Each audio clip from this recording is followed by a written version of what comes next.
Selamat siang Bapak. Selamat siang juga.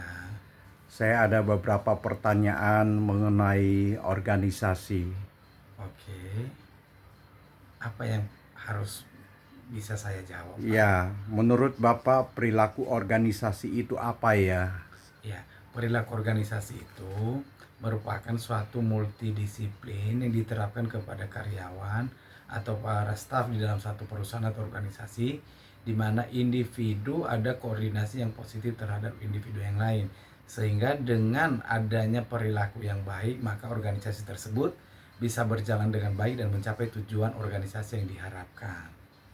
Dan berikutnya, masalah apa saja yang bisa terjadi di lingkungan organisasi SMK PSKD 3 Pluit?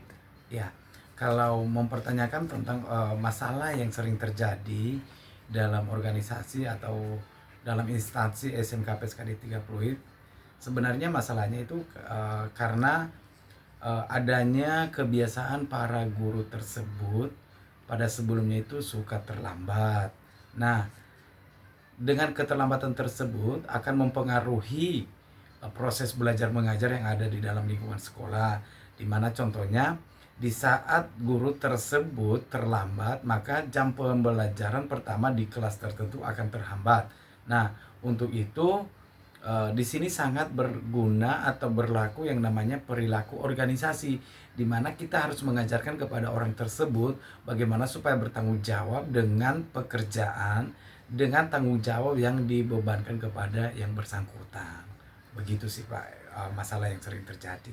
Baik, mengapa masalah tersebut terjadi sedangkan ada peraturan yang diterapkan? Kalau ditanya mengapa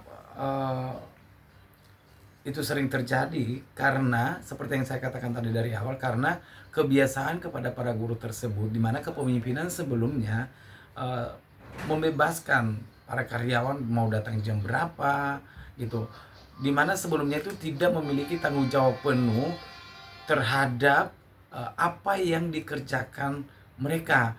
Jadi mereka hanya rutinitas, intinya datang, absen, mau mengajar atau tidak itu tidak terlalu dipentingkan. Yang penting karyawan ini yang tahu tiap bulan saya mendapatkan upah atau saya mendapatkan gaji dari sekolah tersebut. Itu yang membuat mereka memiliki kebiasaan untuk datang terlambat atau tidak bertanggung jawab terhadap tugas-tugas yang dibebankan kepada mereka. Gitu sih Pak. Dan solusi dari masalah tersebut, langkah apa yang Bapak lakukan?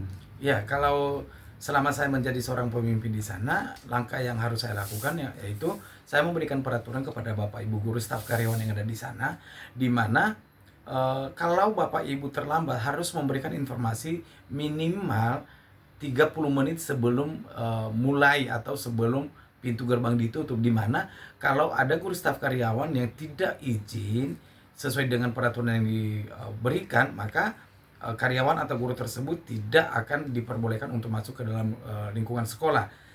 Itu peraturan pertama yang harus saya berikan. Dan yang kedua, kalau Bapak Ibu guru tidak bisa datang tepat waktu atau tidak hadir pada hari tersebut, maka Bapak Ibu guru itu meskipun dia tidak hadir harus bertanggung jawab untuk memberikan materi atau memberikan tugas kepada kelas di mana dia mengajar pada hari itu. Nah, dengan adanya seperti itu, maka karyawan atau Bapak Ibu guru harus memiliki tanggung jawab penuh. Contohnya Bapak Ibu guru tersebut sakit atau izin, dia tetap memberikan tanggung jawabnya, dia tetap memberikan tugas kepada anak-anak yang diajarkan pada hari itu. Sehingga dengan peraturan-peraturan tersebut, dengan solusi-solusi tersebut, maka proses belajar mengajar yang diadakan dalam organisasi SMK PSKD 3 bisa berjalan dengan baik. Dan terbukti selama saya memimpin di sana selama 2 tahun, terbukti sangat efektif. Dan saya juga sebagai seorang pemimpin, saya harus menghargai para karyawan yang memiliki masalah atau yang memiliki problem di perjalanan seperti apa, dan saya harus memahami hal tersebut. Sehingga para karyawan pun dengan saya sebagai seorang pemimpin memiliki tanggung jawab yang sama untuk mengembangkan SMK PSKD 3 Pluit tersebut.